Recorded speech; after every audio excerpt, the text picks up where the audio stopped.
Um planeta azul. No entanto, os oceanos e continentes estão no lugar errado. Não é a Terra. É Marte depois da chegada do homem. Será esta a nossa próxima fronteira?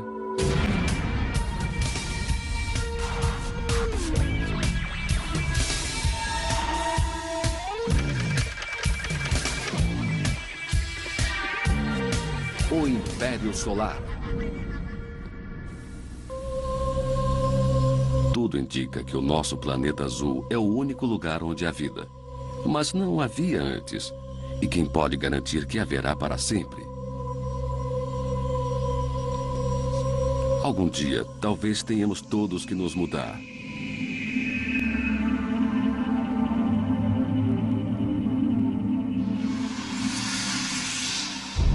Há 65 milhões de anos, uma enorme colisão cósmica destruiu 75% das espécies terrestres, incluindo os dinossauros. Um outro míssil galáctico, um cometa ou asteroide, poderia ter o nosso nome. Nosso planeta está superpopulado. Em razão disso, estamos exaurindo nossos recursos naturais na mesma proporção que os extraímos. Uma outra guerra mundial seria capaz de devastar não somente a humanidade, mas também o planeta.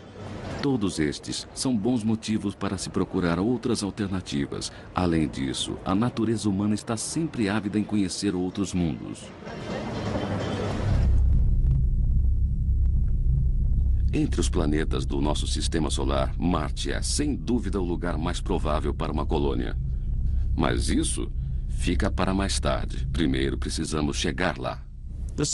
É algo que pode acontecer enquanto eu viver. Os preparativos provavelmente levarão de 5 a 10 anos até nos convencerem de que isso é econômica e cientificamente consistente, que é seguro e que o custo para os Estados Unidos e para o resto do mundo é viável. Só então poderíamos nos dirigir ao povo norte-americano e dizer: estamos prontos.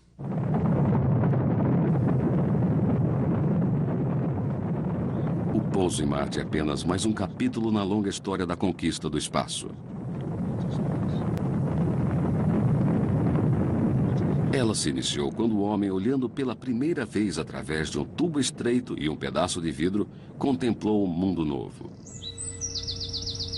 Os telescópios mais modernos ainda não fazem muito mais do que isso. Suas observações do sistema solar aguçam a nossa vontade de ver de mais perto. A resposta veio com as missões flybys do Voyager. Com estas imagens espetaculares dos flybys do Voyager. No final dos anos 70 e 80, o distante sistema solar se tornou mais conhecido. A geração de exploradores seguinte foi de veículos robô que de fato pousaram nos planetas e as sondas espaciais que de cima conseguem mapeá-los detalhadamente. A espaçonave Cassini-Huygens está partindo para o maravilhoso planeta dos Anéis, Saturno, e a sua maior lua, a misteriosa Titã. Ela é uma entre os dois mundos que se sabe encobertos por uma camada densa de nitrogênio. O outro é o nosso planeta.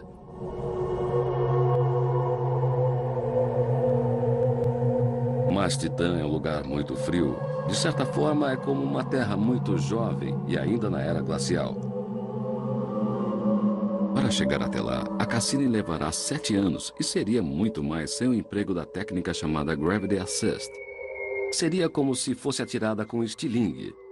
A Cassini vai girar 2 vezes em volta de Vênus, uma vez em volta da Terra e outra em torno do gigantesco Júpiter, antes de alcançar a velocidade necessária, mais de 28 mil quilômetros por hora, para ser lançada até Saturno. Em novembro de 2004, quando se aproximar de Titã, a Cassini vai desprender o seu veículo robô, o Huygens. De fato, parece um pouco com um disco voador, sem dúvida. É meio coniforme na parte frontal e parece um pouco com uma lente convexa grande e outra pequena, o que geralmente se associa com os objetos voadores não identificados.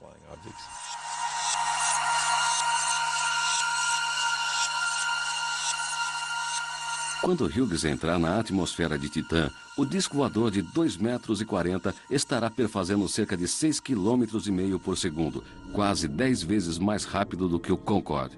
Ao diminuir a velocidade, um escudo de calor o protegerá contra as temperaturas escaldantes.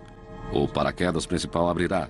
Quando ele estiver a 400 metros por segundo, ainda estará a 160 quilômetros de distância da superfície de Titã.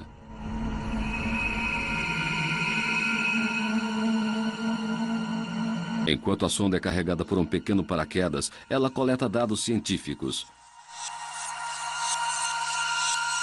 Finalmente, a uns 3 metros da superfície de Titã, as luzes de pouso se acendem para que as câmeras possam documentar toda a aproximação. Os faróis servem apenas para uma emergência, já que os astronautas acreditam que a luz que atravessa as nuvens seja suficiente para deixar a superfície de Titã parcialmente iluminada, mas eles só terão certeza disto no ano de 2004. A missão Cassini é apenas uma de uma série de explorações espaciais que foram iniciadas nos anos 50. A Cassini representa o próximo passo na nossa empreitada de exploração do Sistema Solar. Em 1958, foi elaborado um planejamento que previa enviar uma missão de reconhecimento, depois outras que ficassem mais tempo no sistema planetário e que fizessem novas explorações, e finalmente, quando possível, uma terceira que retornasse com amostras. A Cassini se enquadra no segundo caso. Ela é o que existe de mais moderno em matéria de sondas, mas seus inventores na IS Robotics em Boston já estão a caminho da próxima etapa. Percevejos espaciais. Estes mini-robôs ágeis e automotrizes, parecendo insetos, irão rastejar no local onde futuramente pousarão as sondas exploradoras em busca de dados. O futuro dos robôs de pernas no espaço é um fato. Sua habilidade para superar obstáculos é muito maior do que os veículos tradicionais. Este mecanismo menor é muito mais forte do que aquele mais pesado. Então poderíamos enviar 50 ou 100 destes para Marte ou outro lugar para fazer explorações. Mesmo se a metade deles fracassar, ainda assim teremos dados válidos.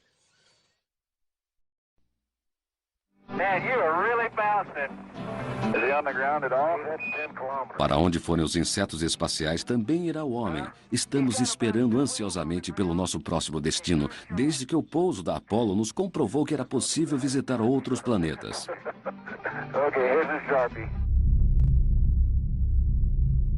E este destino é Marte. Enquanto ele permanecer no céu, como o olho sanguíneo de um deus romano da guerra, o planeta vermelho nos acena.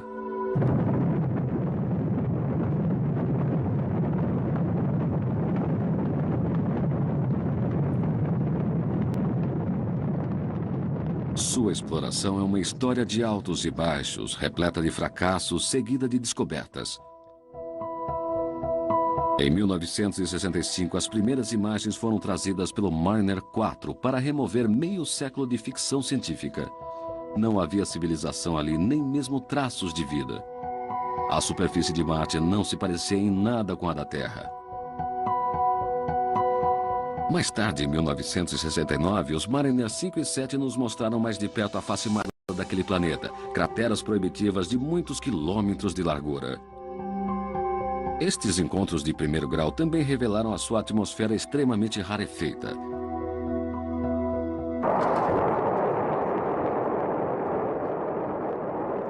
Para os russos, Marte foi apenas um azarão, que a partir dos anos 60 só lhes proporcionou acidentes e fracassos.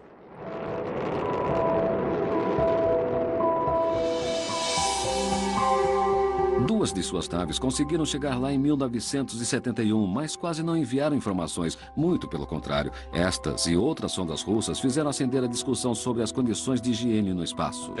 As sondas russas enviadas a Marte têm causado preocupação por não terem sido adequadamente esterilizadas. Micro-organismos terrestres podem ter se embarcado clandestinamente, sobrevivido à viagem e, uma vez tendo ali pousado, ter se desenvolvido e prosperado em Marte. Esta é uma possibilidade remota, mas a esse respeito os russos não foram adequadamente convincentes. Até meados de 1990, foram duas espaçonaves americanas que nos forneceram a maior parte das informações sobre aquele planeta. Quando as Vikings 1 e 2 chegaram em Marte em 1976, eram consideradas as mais ambiciosas espaçonaves até então. Foram gigantescos avanços na história da exploração espacial. Cada uma delas tinha duas partes, uma órbita para mapear de cima o planeta e um explorador para pousar.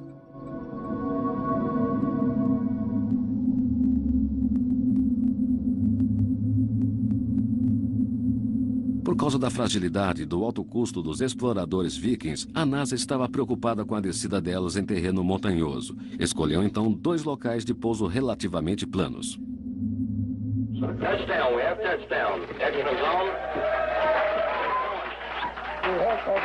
Neighbor zone. Camera 1 zone. We're looking good. No espaço infinito, num mundo gelado e salpicado de pedras arredondadas pela erosão, os robôs se puseram a trabalhar. Cada sonda exploradora tem dois olhos estereoscópicos de TV para examinar a estranha paisagem de Marte. Parecendo um prolongamento do seu corpo, um braço robótico na extremidade, uma pá para recolher amostras do solo e pequenas rochas.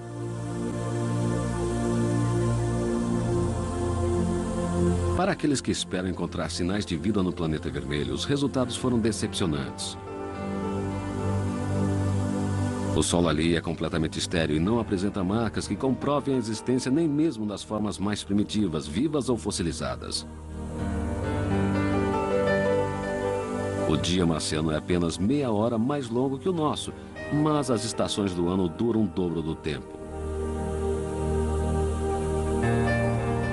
As imagens coloridas e as informações sobre a superfície distribuídas pelas sondas do Viking nos fizeram imaginar como seria sobrevoar o panorama avermelhado de Marte.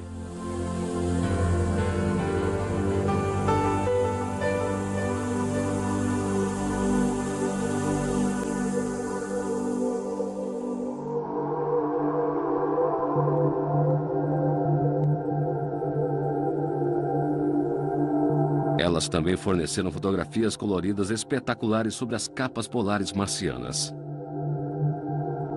Especialmente reveladoras foram as camadas depositadas de poeira e gelo, parecendo faixas alternadas claras e escuras no polo sul daquele planeta. Acredita-se que este terreno sobrenatural tenha sido formado por enormes variações climáticas ocorridas quando as tempestades globais de poeira se tornaram mais intensas e frequentes. Se um dia no futuro os turistas espaciais puderem comprar pacotes de viagem para Marte, este será um dos lugares mais curiosos para se visitar. Imaginem umas férias esquiando, descendo as colinas geladas com a metade da força de gravidade que temos aqui na Terra. No verão de 1976, na época do Viking, a atmosfera em Marte estava muito calma. Uma pausa que veio a calhar. As enormes tempestades de poeira que haviam maculado a sua superfície no ano anterior haviam se dissipado. Os cientistas acreditam que elas são relacionadas às mudanças de estação naquele planeta e que são mais intensas quando ele está mais próximo do Sol. Esta não seria então uma boa temporada para as suas férias. Os ventos alcançam uma média de 400 km por hora.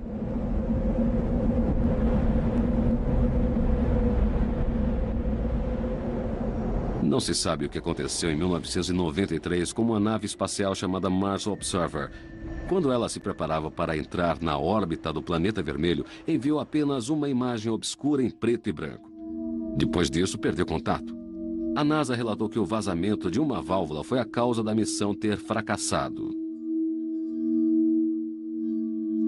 Aqueles que gostam de teorizar sobre suspeitas discordam.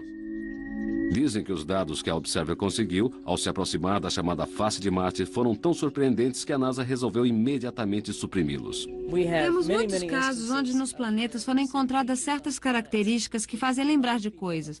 Aí as pessoas dizem, bem, então é isso. E se foram vistas, devem ser interpretadas como provas de uma civilização que viveu ali. Se não se concorda com eles, é porque algo deve estar sendo escondido. Por isso eu sempre digo que não temos absolutamente nenhuma razão para esconder algo. Pelo contrário, ficaríamos felizes em encontrar evidências da existência de antigas civilizações, pois elas seriam um pretexto excelente para levantarmos os tão ambicionados fundos para financiar uma viagem a Marte. O sucessor do Observer chama-se Global Surveyor e foi lançado em novembro de 1996. Ele vai fornecer a primeira pesquisa de imagem completa de todo o planeta Marte.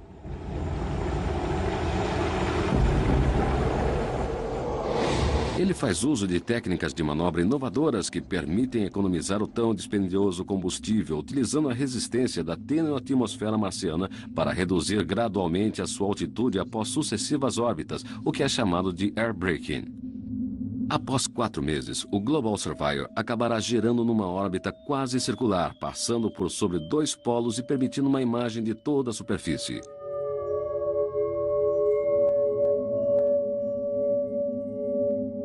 Os caminhos para Marte estão ficando congestionados. Um mês após o lançamento da Global Surveyor, a NASA colocou no espaço a Mars Pathfinder.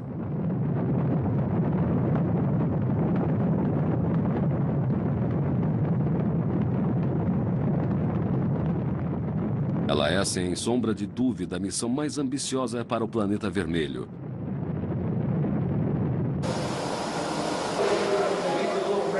O Martian Rover, o robô da Pathfinder, está em ritmo de teste final. Os técnicos da NASA finalizam os preparativos para o pouso da espaçonave, que empregará uma tecnologia nunca testada anteriormente.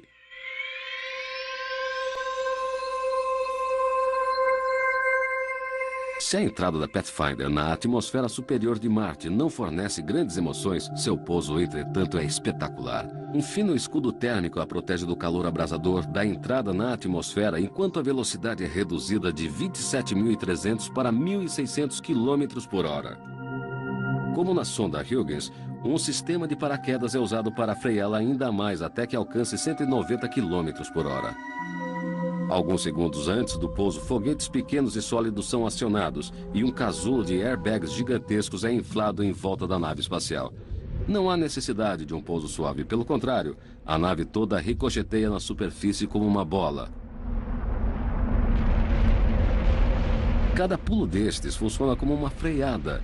Com a perda de energia, a velocidade se reduz. Depois a enorme bola para de pular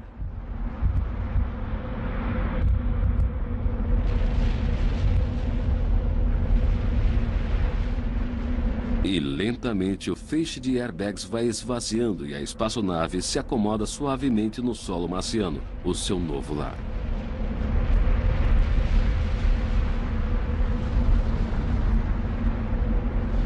Como uma flor cósmica, as pétalas da célula solar vão se abrindo lentamente ao primeiro raio de luz do Sol de Marte. A energia elétrica é acionada e começa a atravessar os circuitos deste exótico robô.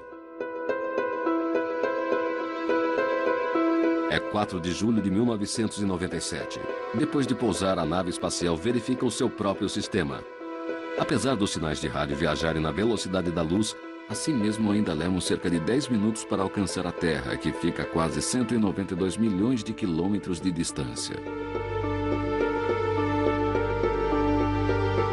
Os cientistas do laboratório de propulsão da NASA avaliam o estado do equipamento de pouso e do não menos importante robô. Após a verificação, ele recebe o comando para começar a explorar.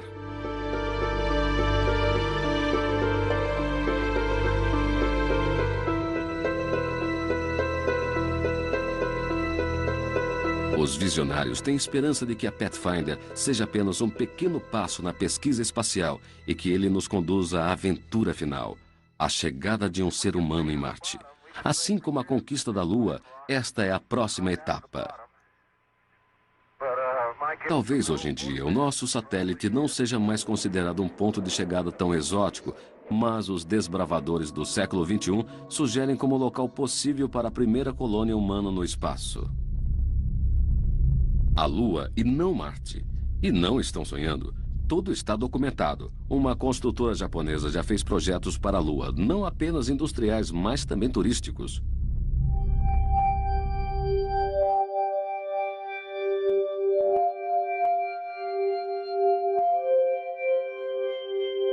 Antes que qualquer colono humano venha passear na Lua, ela abrigará um grupo misto de cientistas.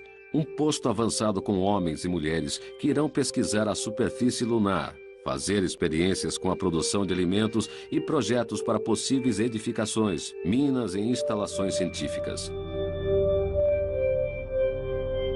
Alguns astrônomos acreditam que a Lua seria a localização ideal para um grande telescópio óptico. Por causa da distância que a separa da Terra, ela também acomodaria perfeitamente um radiotelescópio. Se localizado no lado distante da Lua, poderá detectar sinais que não podem ser captados na Terra. Para os pioneiros que pretendiam deitar raízes para as gerações futuras, a nossa Lua prateada parecia um deserto agreste. No entanto, há esperanças agora de que exista gelo no seu Polo Sul. Creio que o desejo de colonizar a Lua irá aumentar à medida que se constatar a existência de água no seu Polo Sul. Mas se tivermos que transportá-la até lá, sabe como é? O ser humano necessita de cerca de 20 litros por dia no mínimo. Então, se eu tiver uma colônia permanente na Lua, com, digamos, centenas de pessoas, as despesas de transporte de água por si só já seriam excessivas. Mas se encontrarmos gelo, acho que as possibilidades aumentam. A colonização da Lua pode ser o próximo estágio da conquista espacial após os seres humanos terem pousado ali. No entanto, a mais perigosa investigação espacial vislumbrada no momento é uma missão exploradora em Marte. Ela provavelmente acontecerá num período qualquer da primeira década do século XXI. Mas os alicerces para este voo estão sendo plantados hoje. O maior desafio de um voo tripulado para Marte é o tempo que levará para chegar lá e voltar. A Terra gira em órbita do Sol com o dobro da velocidade de Marte. Para alcançar este planeta tão distante daqui, uma nave espacial levará cerca de 9 meses utilizando a mais avançada tecnologia atual. Por 2 anos e meio, os astronautas precisarão de ar, alimentos, água e eletricidade. Além disso, ficarão expostos por um período prolongado às danosas radiações cósmicas e a uma gravidade bastante reduzida. Serão mais de 2 anos até que os 2 planetas se encontrem novamente em uma posição na qual a Terra se aproxima da nave espacial, que ao deixar Marte, leva 8 meses retornando.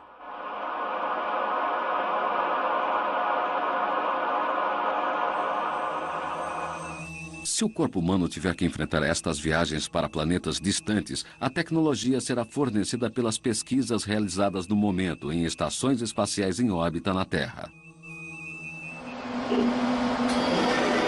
Na unidade médica de voos espaciais no Johnson Space Center em Houston, no Texas, os cientistas estudam as mudanças físicas dos astronautas que retornam. Muitos deles se esforçam para manter a forma durante a missão, o que não é fácil numa atmosfera sem peso. À medida que envelhecemos, nosso esqueleto encolhe por igual no corpo todo. Os astronautas, entretanto, perdem ossatura e músculo somente na coluna vertebral e nas extremidades inferiores. Os desafios a serem enfrentados pelos seres humanos em Marte já foram pesquisados. Foi a partir de 1986 que os tripulantes da Estação Espacial Russa Mir estabeleceram os fundamentos das missões espaciais de longa duração do século XXI. Mir já conseguiu fazer coisas incríveis. Uma delas é transformar em rotina a presença do homem no espaço. As pessoas têm vivido ali ininterruptamente, uma tripulação após a outra, como se a população do universo fosse composta por N seres humanos na Terra e 2 ou 3 no espaço. Tem sido assim há vários anos e é maravilhoso imaginar que as pessoas agora vivam no espaço. Não há ainda colônias, mas suas visitas estão se prolongando. Amir, que em russo quer dizer paz, foi lançado em 1986, 5 anos depois do voo inaugural do ônibus espacial norte-americano. Amir possui um total de 6 portos de desembarque para as equipes visitantes e módulos de expansão que fornecem alojamentos e estações de pesquisa para os membros da tripulação. No longo percurso para Marte não haverá paradas ou locais de encontro com outras naves espaciais. Se surgir algum problema, não levará mais de 20 minutos para que Houston tome conhecimento, dependendo da distância que a nave se encontra. Sistemas de manutenção da vida animal perfeitos são imprescindíveis e, para desenvolvê-los, os cientistas têm pesquisado modelos na natureza. Ela nos privilegia. As plantas desprendem o oxigênio que respiramos e nós o transformamos em dióxido de carbono. A boa nova para os que fazem pesquisas neste campo é que os vegetais utilizam o gás que expiramos para transformá-lo em outro que necessitamos para inspirar. Esta é apenas uma parte do que a NASA denomina de Sistema Avançado de Manutenção da Vida Animal. Num destes experimentos, um cientista ficou preso numa câmara que reproduzia algumas das dificuldades de um voo espacial de longa duração. A ideia era encontrar uma maneira natural de reciclar o ar que os astronautas respiram. Além disso, os cientistas desejavam retirar das plantas uma quantidade de oxigênio que pudesse substituir parte daquele que é transportado em volumosos cilindros. O Life Support System é algo que mantém o astronauta vivo enquanto ele estiver na nave espacial ou na superfície da Lua ou de Marte. Assim sendo, tudo se resume em permitir que tenham um bom ar para respirar, água para beber, mantê-los em temperatura amena ou aquecidos. Nigel ficou preso dentro de uma câmara cheia de vegetais por pouco mais de 2 semanas. Uma das preocupações era se eles gerariam oxigênio suficiente para mantê-lo vivo. Principalmente quando fazia exercícios, utilizando mais do que as plantas podiam fornecer. Realmente, ele teve tonturas no momento em que o suprimento se exauriu. Como não existe de fato nem chuveiro e nenhuma instalação sanitária aqui, eu não podia usar desodorante porque ele poderia retornar às plantas. Então o lugar ficava bastante mal cheiroso depois de um certo tempo.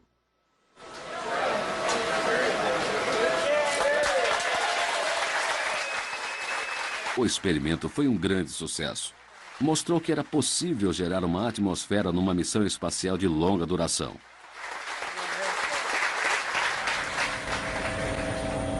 No Kennedy Space Center, a necessidade de uma alimentação nutritiva está sendo incorporada ao Sistema Avançado de Manutenção da Vida Animal. A batata e o trigo têm sido colocados lado a lado nas experiências de vivência prolongada no espaço. Esta é a safra que cultivamos nesse sistema. É um trigo especial. Foi desenvolvido especificamente para o Sistema Avançado de Manutenção da Vida Animal. O que planejamos fazer é demonstrar que o sistema é viável e que funciona bem. Quem sabe um dia seja utilizado numa base da Lua ou em Marte.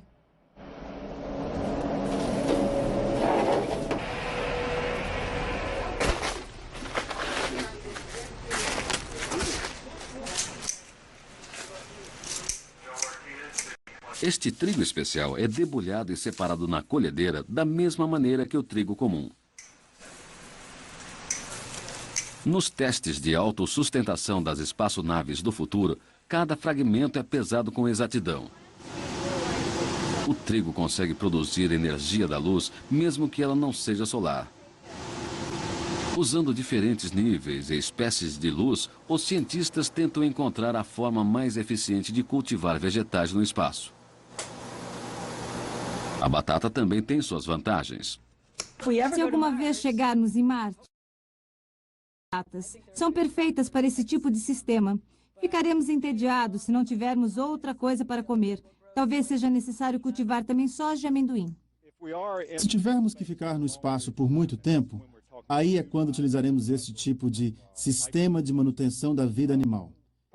E provavelmente a primeira planta que vamos procurar será a batata, porque não demora muito para comer.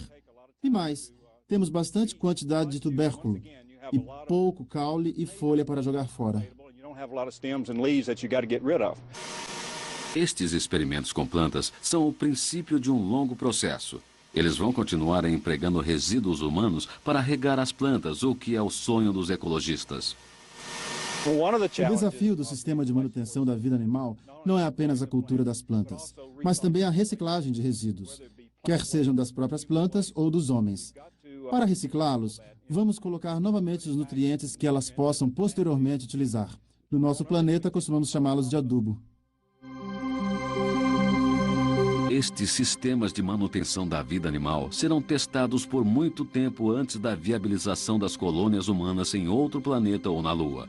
A conclusão da primeira Estação Espacial Internacional está programada para o ano 2002. Ela vai pesar 450 mil quilos e receberá voos vindo de 4 complexos de lançamentos no mundo.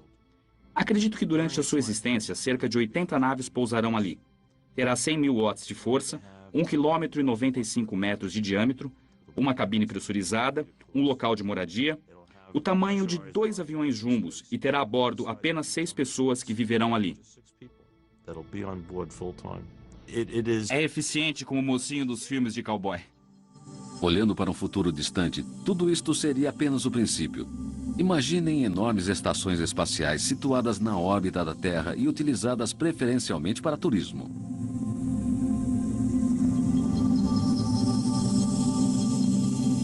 Algumas serão construídas num espaço mais longínquo, perto da Lua ou até mesmo a uma distância segura dos planetas mais espetaculares de meio ambiente mais perigoso.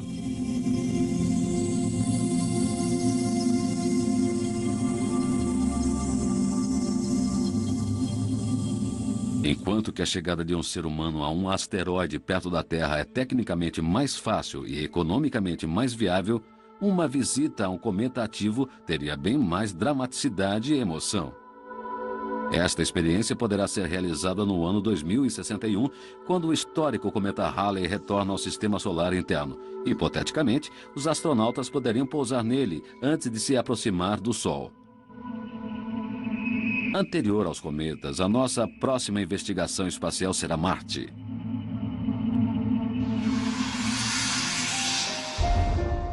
E por que ele?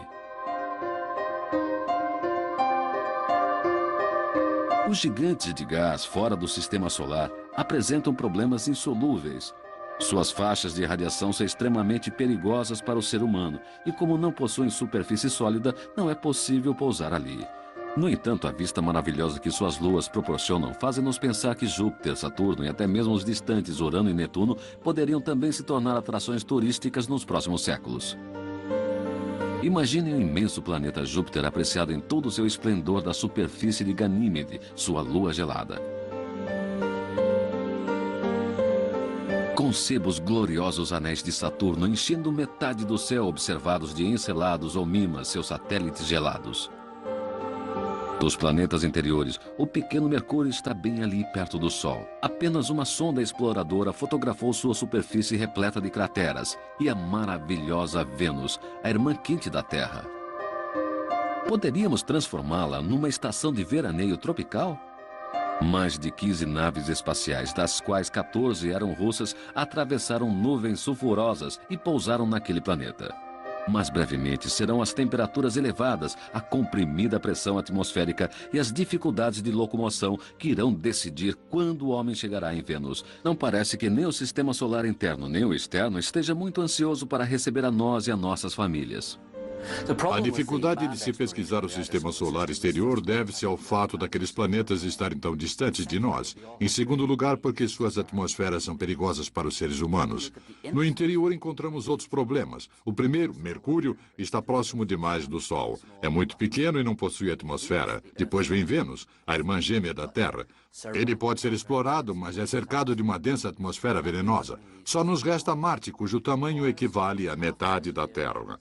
Tem pouca atmosfera, mas muitas vantagens, sendo o lugar ideal para a construção da primeira colônia humana fora da Terra e que no nosso sistema planetário seria a pioneira.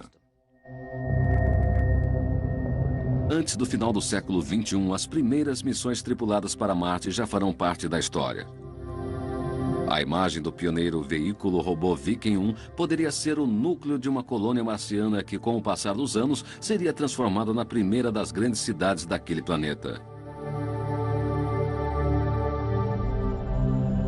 Transportar seres humanos para Marte não é um problema a ser resolvido no futuro, deve ser enfrentado nos dias atuais. A fantasia se transforma em realidade não apenas através dos sonhos dos visionários, mas também com o árduo trabalho que se segue. Ainda em 1948, cientistas alemães e americanos especialistas em foguetes projetaram uma nave que tinha condições de chegar em Marte. Já naquela época, sabiam que as missões tripuladas ao planeta vermelho seriam viáveis um dia. Se houver disponibilidade financeira, a tecnologia e os foguetes deste final de século já estão preparados para levar o homem a Marte. O que era um sonho, a ciência tornou realidade. Agora resta apenas o compromisso político e o financiamento para que no próximo milênio esta viagem de ida e volta com duração de 2 anos e meio possa ser realizada. Qualquer dia estaremos em Marte. É apenas uma questão de tempo, porque está lá. É execuível, é o tipo de obstáculo que será ultrapassado mesmo parecendo difícil. E acho que a inteligência humana não descansará enquanto não tivermos ido a Marte e aprendido a viver ali. Francamente, creio que este é o primeiro passo para o povoamento humano no sistema solar. É bem possível que a primeira missão tripulada utilize como ponto de parada a maior das duas pequenas luas do planeta, Phobos, ali a uma pequena distância do planeta. Os astronautas poderiam se recuperar após os longos meses que estiveram confinados dentro de uma desconfortável nave espacial.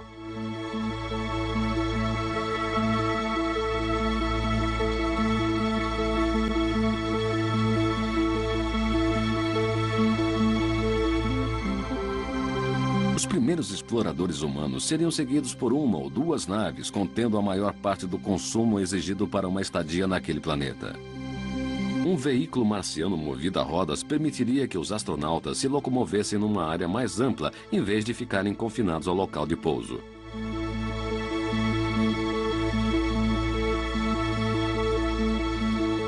Muito provavelmente, uma aeronave leve que poderia ser pilotada tanto por robôs quanto por homens faria parte também das primeiras remessas. Para os seres humanos, a experiência de Marte seria bem diferente daquela dos astronautas da Apollo na Lua. Em vez da escuridão lunar, os primeiros homens a pisar em Marte irão se deparar com um céu profundamente vermelho. O solo acinzentado da Lua será substituído pelos tons vivos de laranja e carmim do deserto marciano. Os astronautas irão pesar um pouco mais do que o dobro do que pesavam na Lua, mas ainda assim irão precisar das desajeitadas vestimentas espaciais que lhe fornecerão oxigênio e proteção contra o ambiente hostil.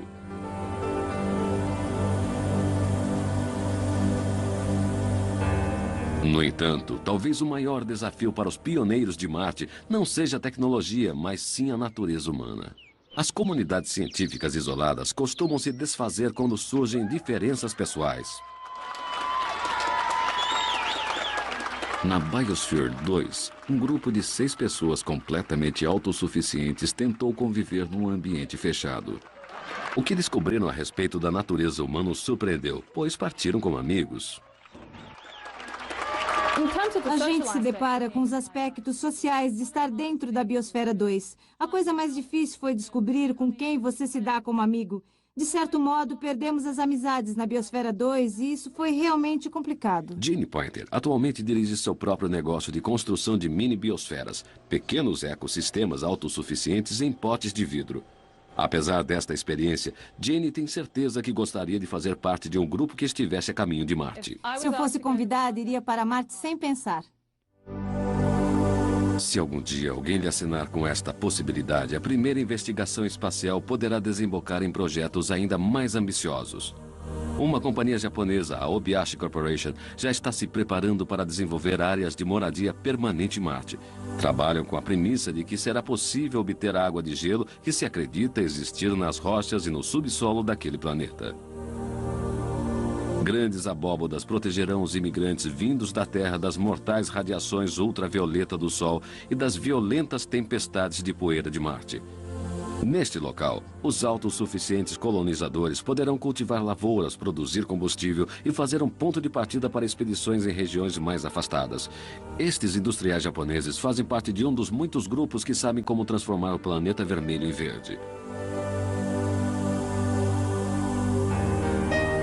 Para alguns, os ambientes protegidos, como os do projeto japonês, são apenas o primeiro passo em direção à meta final, a realização do sonho de ver o ser humano adaptado a Marte.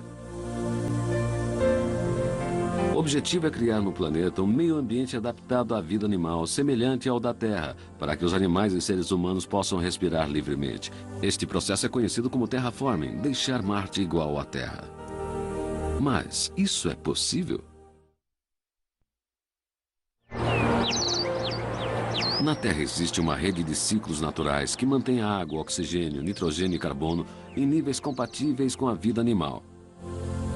Mudar as características de um planeta inteiro levará milhares de anos. Através da tecnologia para computadores dos dias atuais, é possível visualizar em poucos minutos o que levaria eras para realizar. Começamos com Marte. Um planeta atualmente árido. Em parte alguma da superfície existe água. Toda ela está presa nas rochas e nas capas polares. O tempo avança. Imaginemos colonos e robôs trabalhando com afinco na superfície vagarosamente. Durante centenas de anos, o planeta foi sendo aquecido pelos gases das estufas de plantas, deliberadamente expelidos e pelo próprio efeito estufa. Imensas reservas ocultas de água são pouco a pouco liberadas pela liquefação do gelo sob a superfície. Seu volume aumenta ainda mais quando as capas polares derreterem, até que mais uma vez o precioso líquido enche as bacias oceânicas, desfiladeiros e vales dos rios, aos poucos pintando Marte de azul. Será então um planeta construído à imagem do mundo dos seus construtores, os habitantes da Terra. Localizados a milhões de quilômetros de distância, é Marte que, com seus oceanos e mares, atmosfera carregada de nuvens, ficou verde. É um mundo novo. Como é possível que tal coisa venha a acontecer? Para começar a fazer daquele planeta um lugar habitável para os seres humanos, é preciso que um batalhão avançado de pequenos insetos se ponha a trabalhar, liberando os produtos químicos que produzem vida. O cientista Julian Hiscox está preparando uma série de vasos que ele chama de vasos de Marte e que são pequenas amostras das diferentes etapas do terraforming de Marte. Os vasos de Marte não passam de potes de vidro, onde colocamos bactérias que são cultivadas sob condições que simulam as de Marte. Assim sendo, elas têm uma atmosfera muito tênue de dióxido de carbono e recebem através do vidro radiação ultravioleta. Eu utilizaria estes mesmos vasos para adaptar os organismos terrestres, de modo que proliferassem em Marte durante o período de engenharia planetária. O problema desta engenharia é que apenas depois de 200 anos as condições estarão adequadas. Se conseguirmos fazê-los chegar até Marte, eles poderão realmente auxiliar no processo de engenharia planetária. Podemos projetar insetos que irão liberar dióxido de carbono do carbonato. Esse dióxido de carbono vai agir como um gás expelido por uma estufa de plantas e mais tarde servirá para aquecer Marte. Mas não foram apenas os cientistas profissionais que planejaram a terraforming do planeta vermelho. Alguns amadores dos Estados Unidos e Europa têm trabalhado entusiasticamente para tornar Marte mais verde. Parece muito com ela, ainda mais quando está próxima. Temos toda a história narrada aqui. Eu estou ansioso para ver como vai ficar depois de pronto. Glad to start. No Colorado, Robert Zubrin já está planejando uma colônia em Marte. Eu preciso de uma furadeira para enterrar no solo uma sonda para o lençol freático. É ali que vocês vão encontrar. Ao mesmo tempo que afundam em suas fantasias sobre a colônia humana em Marte, os visionários ficam frustrados com a iniciativa governamental. Esta ideia de que não estamos prontos para ir a Marte é totalmente errada. Podemos não ter nenhuma força do hardware que queremos utilizar, mas sabemos como construí-lo. E hoje em dia temos muito mais conhecimento sobre como enviar as pessoas a Marte do que tínhamos em 1961 no caso da Lua. A Evolution House de Kew Gardens, um parque público de Londres, é o exemplo mais próximo de terraforming encontrado pelo Dr. Richard Taylor aqui na Terra. Ele é outro que traça grandes planos para Marte. Lá provavelmente não exista gás suficiente para produzir uma atmosfera demarcada pela força da gravidade e que possamos respirar. Assim sendo, proponho construir naquele planeta uma estrutura chamada de World House, Casa do Mundo, que seria uma gigantesca casa de vidro com telhado sustentado por torres e que estaria a cerca de 3 quilômetros da superfície. Soa como um projeto gigantesco, mas poderia ser feito inteiramente com materiais nativos de Marte. Ficaria barato e levaria relativamente pouco tempo para ser construído. Somos realmente movidos pela vontade e o sonho de ir até lá realizá-lo.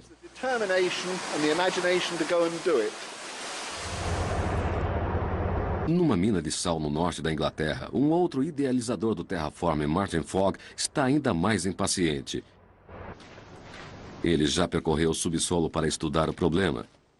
Acredita que a solução está na liberação através de explosões de matéria procedente das profundezas de Marte.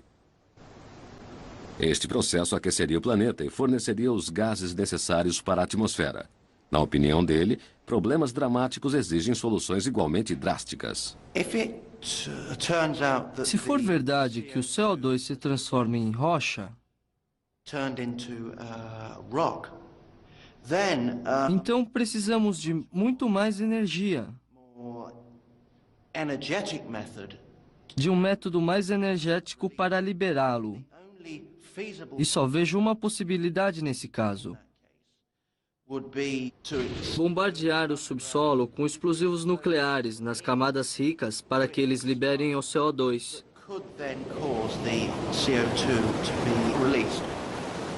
Nem todo mundo concorda. Martin Fogg propõe que os gases voláteis encontrados nas profundezas das rochas sejam liberados por meio de perfurações e da utilização de equipamento termonuclear. Posso até aceitar, pois não passa de um novo método de explosão. A raiz do problema é que causa danos às camadas de rocha. Se você o quiser minar ostensivamente ou fazer outras coisas no planeta, depois de fragmentar suas rochas, não poderá colocá-las de volta. Algum dia, Marte será explorado e talvez até formado. Até lá, provavelmente, teremos uma visão mais ampla do espaço. Até onde irá? Quem sabe? Talvez hajam planetas parecidos com a Terra prontos para nos receber sem que seja necessária a nossa intervenção para adaptá-los às condições humanas. Os primeiros passos do homem na Lua e em Marte muito provavelmente levarão até outras experiências semelhantes em mundos que giram em órbitas diferentes das nossas.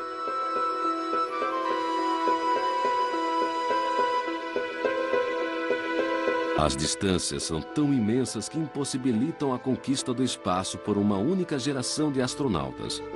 Os nossos netos, quem sabe, possam implantar a Biosfera 4, um enorme asteroide oco, uma arca de Noé espacial. Dentro dela, 4.000 famílias e um zoológico móvel com espécies que deixarão o sistema solar para sempre, iniciando assim a exploração e colonização das galáxias vizinhas.